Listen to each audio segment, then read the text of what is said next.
Hello, Cesare here with some more Final Fantasy XIV. First thing we're gonna do today is just our bed.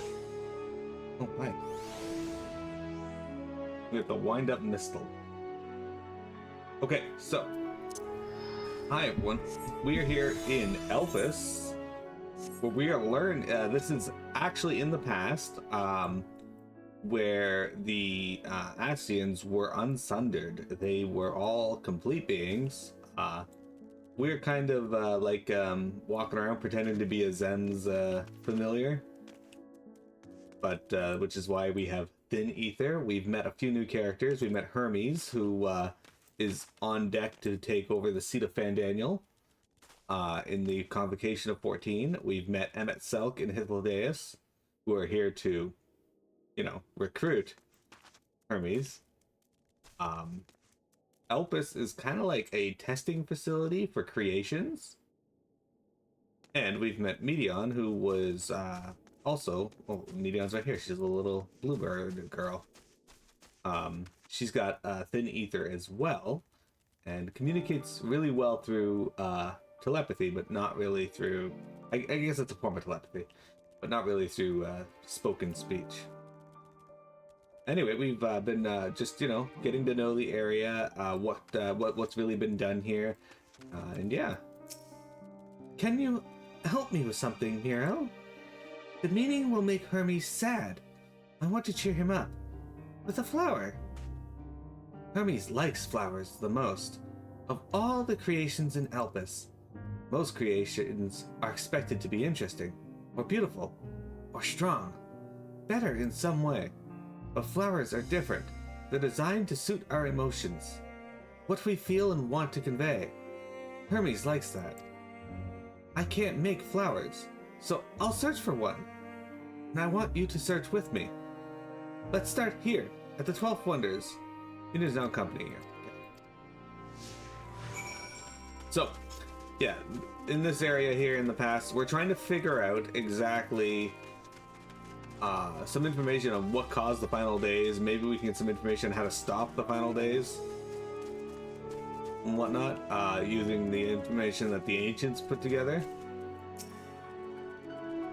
Maybe they did find something else out that we can't, we can't find records of. Vibrant purple flowers bigger than your hands adorn the tree. Oh, so big and bright. I love them. But they might be too bright. You have to think of the recipient. That's what Hermes said.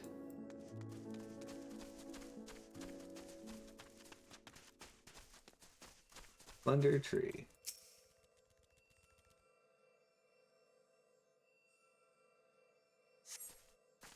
A tall, slender tree rises before you. You crane your neck to look for flowers.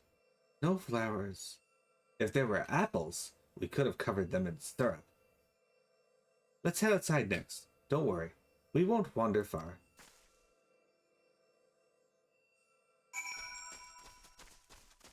Medion's very sweet. I like Medion.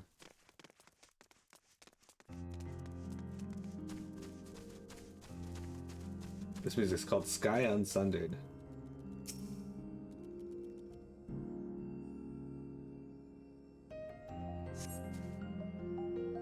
An array of beautiful flowers grow in the bed, their mix of colors forming a pattern. These would be better for Hermes, but they're hedged in. That means we shouldn't touch them. They're either under observation or poisonous. Any other place should be fine, though. Let's keep looking.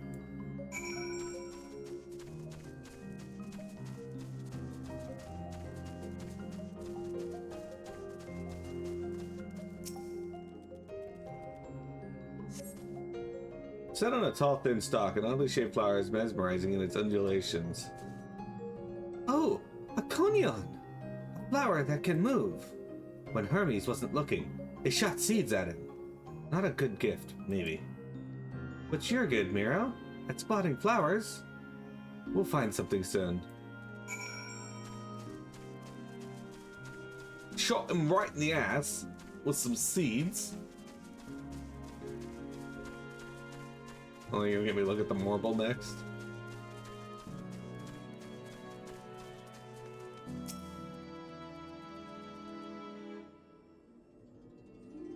Medion's hiding in the bush. Despite nothing promising nearby, at best, common-looking grasses with some few tiny flowers. Nothing around here. Ah! Over there! Miro! Something big, huge!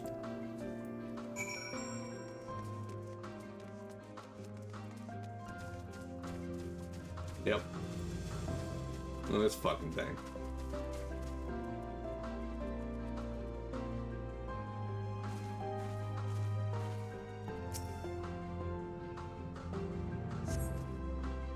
A terrible stench reminiscent of sodden old boots pervades the air. Without a doubt, the culprit is the Morgul-like creature before you. It's an Adonis! The thing around its mouth looks like petals, but the flowers are the orbs on its head. When Hermes inspected it, it swallowed him up. He didn't leave his room for days. What do you think, Miro? Would he like it? It's probably not the good sort of memory. Well, not this one either. Finding a good flower is harder than I thought. I'm sorry, Miro, but could we search a little more? Maybe as far as the fields over there? I'll pick something after that, I promise. There, grips.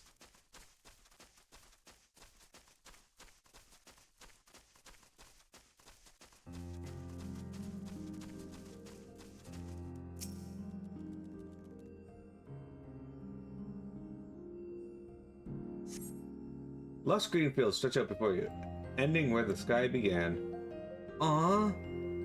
There's nothing. The shiny one thing over there. What could it be?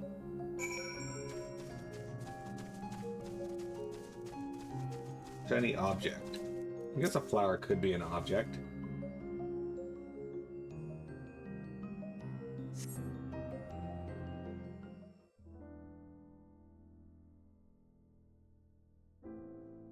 Oh, Elpis flowers. They're here too. Hermes likes and dislikes them at the same time. Like me, they're entelechies. Like me, they feel his pain and turn dark. That's only for Hermes, though. For others, they're always bright and white.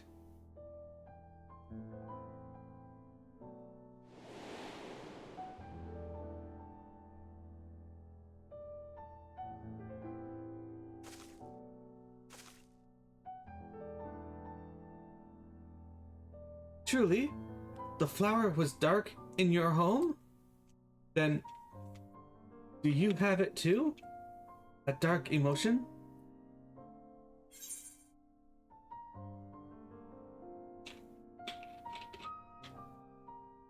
I've known pain and sorrow of loss. I felt great fury and frustration. I'd been plagued by doubt and anxiety. I dare say I have a few.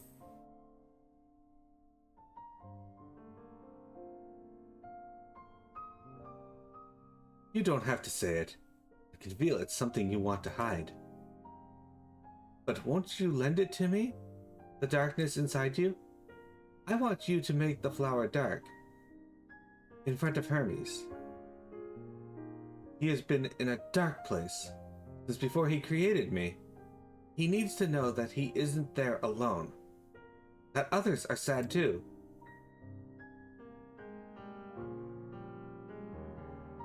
Truly? You'll do it?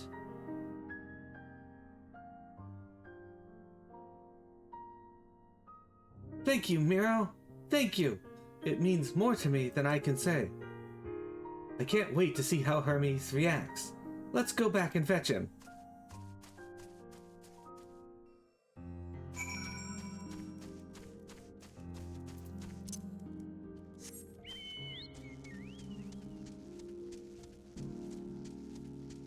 Let's jump into the poisonous flowers. Or the ones under observation. One of the two. Anyway, hi everyone. You guys let Vector's favorite Pokemon get away. Hi, Vector. It seems they're still talking. Let's wait until they've finished.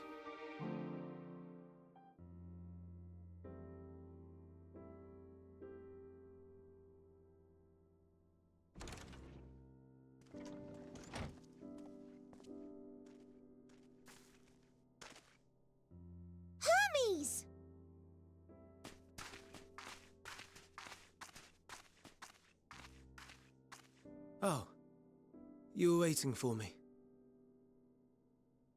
You've finished talking? Yes, we've come to a decision. My thanks for keeping Meteon company.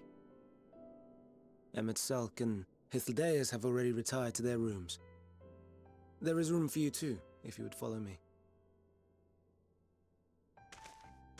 Wait! I want to show you something first.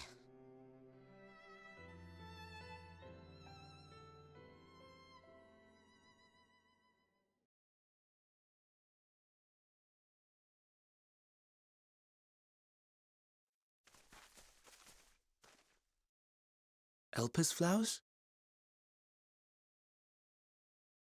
Go on.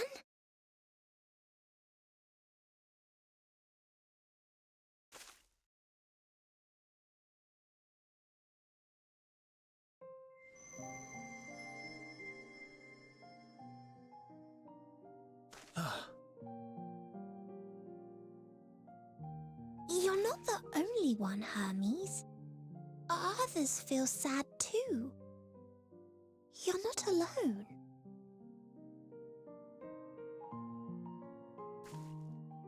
I see Meteon has shared much with you.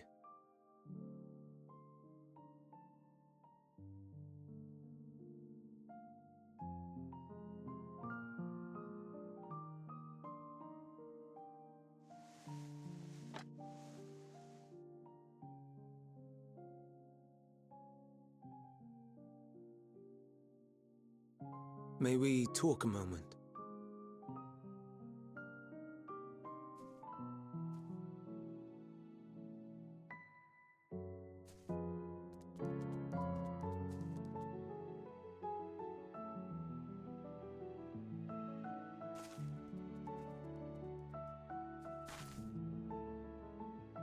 I do not think it wrong that we live for the star, that we strive to make it a better place. And yet, in carrying out my duties here, there are times when I am plagued by doubt. Do you recall what Hythlodaeus said when we first spoke of my nomination? Death is the privilege of those who have fulfilled their purpose, a choice they embrace of their own free will, and when they depart, it is always beautiful. Perhaps it is, but only for man. Creations that he deems useless are discarded with nary a second thought. Some scarcely born into the world, afforded a handful of breaths before life and potential are abruptly extinguished. We make an effort to spare them the pain, but they sense what awaits. Rage and anguish and cower and fear, and it is not beautiful. Yet no one cares, no one. So fixated are we upon the duty that we do not pause to question the method. Pain and suffering, confusion and despair, writ plain in the eyes of those poor creatures. Yet no one sees. We turn a blind eye and carry on in blissful ignorance. Not amiss. And always, always the blossoms shine pure and white. A contradiction so blatant I could scream, want to scream. How can you all accept this aberration? Then I wonder, am I the aberration for thinking thus? And I am filled with dread.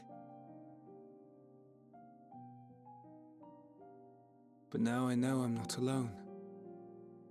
Not the only one for whom the flowers weep. I won't ask what you thought as you kneeled beside the Elpis, or if you only did it at Meteon's insistence. Nevertheless, I thank you. To know that you too have experienced suffering is a comfort.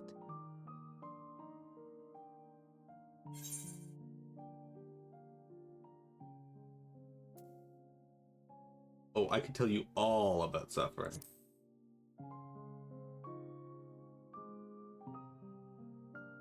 Lest you misunderstand, I derive no pleasure from your pain. It's just the fact that you are still here in spite of your suffering gives me heart.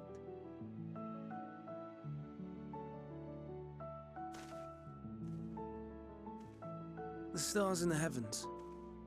Know you what they are?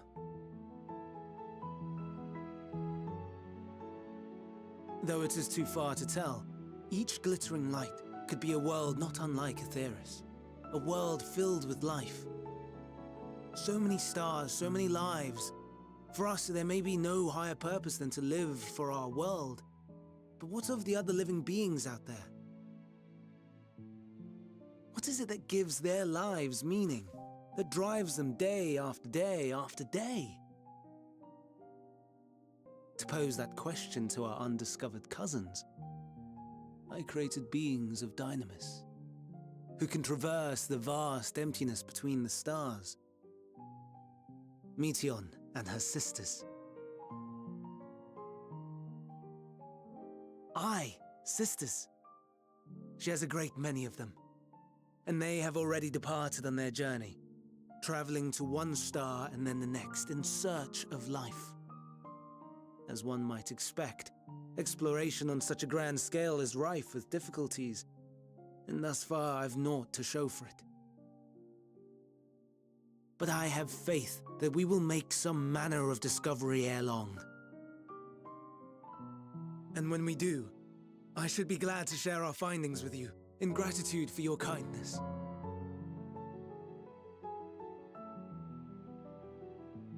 It's getting rather late. We had best find our beds. It would not do for both of us to be sleep-deprived on the morrow. Come, Meteion. Let's head back. All right.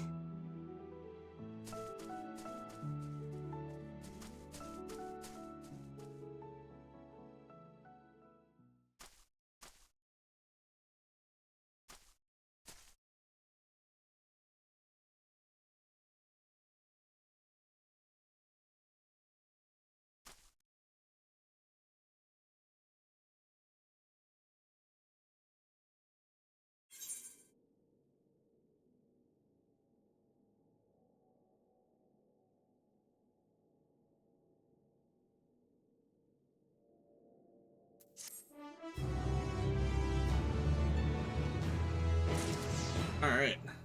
Except that, I had to pause there because I have a mini cat who's being a little pest.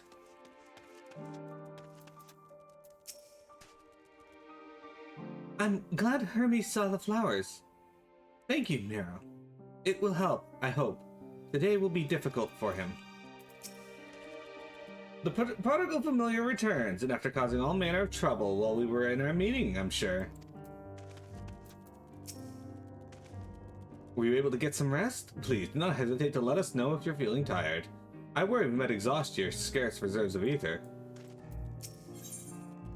Oh, this one's going to give us gloves. An all too brief interlude, perhaps, but it is time I attend to my next task. As Emmett Selk and Hythlodaeus are aware, we reached a verdict regarding the fate of the Lycaons. 7 were created for observation, and all 7 must be unmade. Hello, Demon Sword! Welcome! Long time no see! Doros has followed the correct protocols, and, as Chief Overseer, I could find no fault in his judgment. The Lycaons would disrupt the natural order, ravaging and consuming other species until they themselves starve and perish. They cannot be released into the wild, and they cannot be allowed to remain here and help us. I intend to petition the Bureau of the Architect to have the concept preserved as a restricted purpose hazard lifeform. Hythlodaeus has pledged to support me in this endeavor. Yet whatever the Bureau decides, the existing Lycaons have served their purpose. Doros has already isolated the creatures and is preparing to carry out the necessary measures. I will join him forthwith. It is my duty to witness the conclusion to this study. If you are resolved, then we have but to accompany you. Of course, let us be off. Then, we return to the main aisle. How you doing? How's life been treating you lately? We are currently in Elpis, where we are exploring the history of the ancients. It's been pretty peaceful so far, although we're getting some glimpses into Hermes' life. He doesn't really like the manner in which they are so callous about life that's not, I guess for lack of a better term, human. Since they refer to themselves as mankind.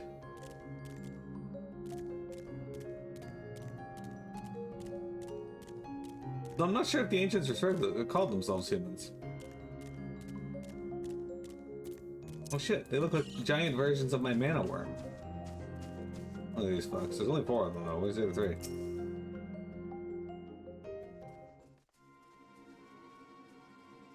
This is music I haven't heard in a while. Doros, are you hurt? What happened here? Nah, they caught me off guard. I had them bound with ethereal shackles, but they became frenzied, even more so than usual, and broke free. I was able to stop 4. The other 3 escaped.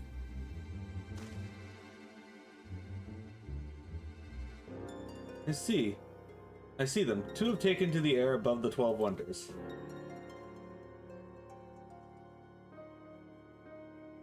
The last is up ahead, lurking in the fields.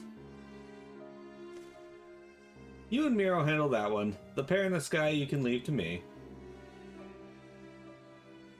If this is how it must end, then so be it.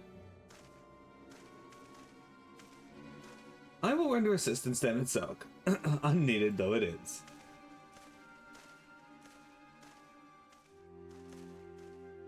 Mityan, you are to stay here with Doros. But Hermes! The Lycaons must be reverted. I would spare you their pain. And mine. This is my burden, not yours, but if you are intent on helping, then please follow my lead.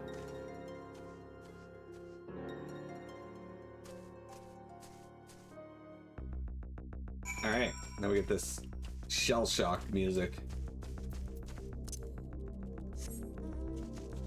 So we're in Elpis, some shit's going down, we're riding our Monoceros, which are actually kind of in this area, I think. Just a little bit more to the southwest. Or southeast. Look at this fucking guy, he can fly. He's a sack of shit. Hey, Hussein, welcome. Hermes. Pretty sure I can see you from there. I appreciate your help, and lament that it is necessary. There it is, our quarry, within striking distance at present, but if it feels threatened, it may well flee beyond our reach. Here's my plan. You will approach slowly, in full view, and draw the Lycaon's attention. Now I warn you, its abilities are as fiery as its temperament. Once it spots you, it will unleash orbs of flame. But fear not. By my measure, you are more than equal to the task. Withstand the onslaught for but a few brief moments, and that will give me time to catch it unawares. Ready? Then let us begin. I like how he's like, withstand its onslaught, you are more than up to this task, even though everyone's calling me thin of ether and afraid that I'm going to dissipate within 4 seconds.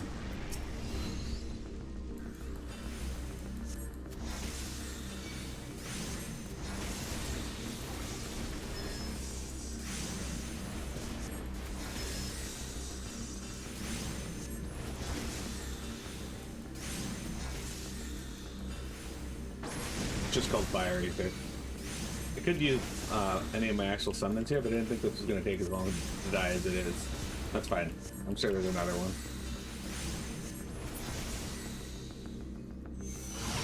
Yep, there they go.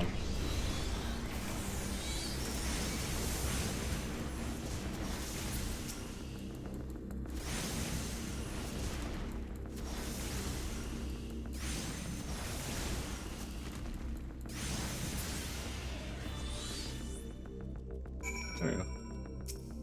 We did it.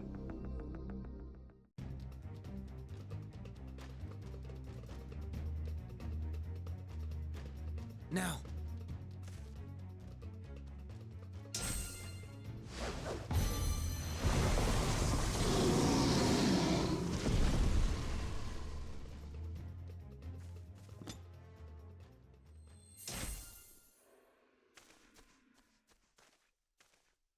Oh. Forgive me. Please, forgive me. May you and your kin find peace. Wherever your souls may drift in the underworld, may you find tranquil seas.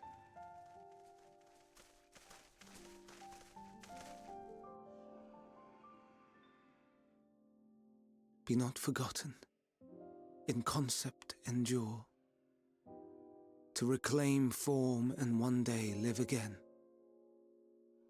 Serve not the star, or any purpose save your own. Live again, if that be your desire.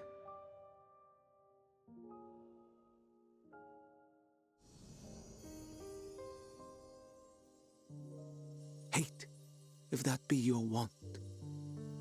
We are worthy. But leave your suffering behind.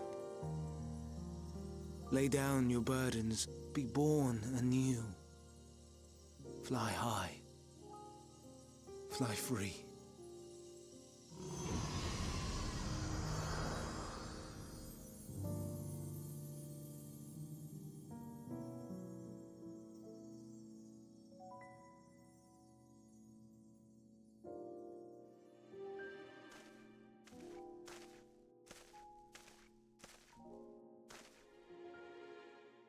Join the convocation, Hermes.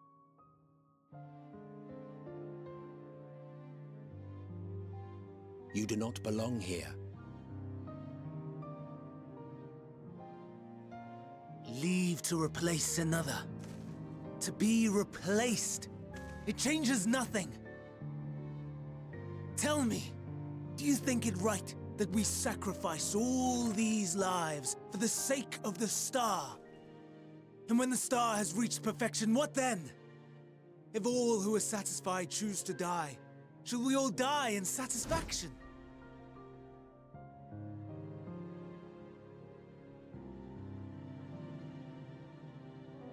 I do not know. Were I to take up the seat of Van Daniel, it would be tantamount to approving my predecessor's death. I do not know if it is right. And to be torn by such thoughts, I do not know if I am fit to represent mankind. Hermes! Please don't be angry. It hurts so.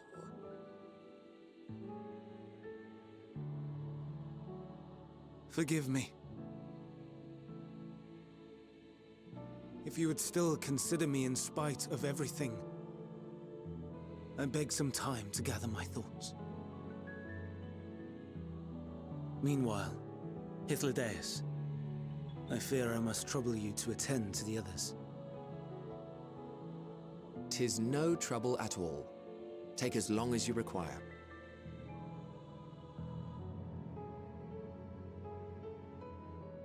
And you, my friend, I pray you find that which you seek.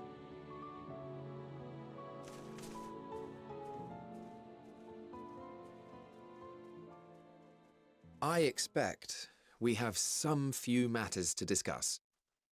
Shall we return to the 12 Wonders for a time? Aye.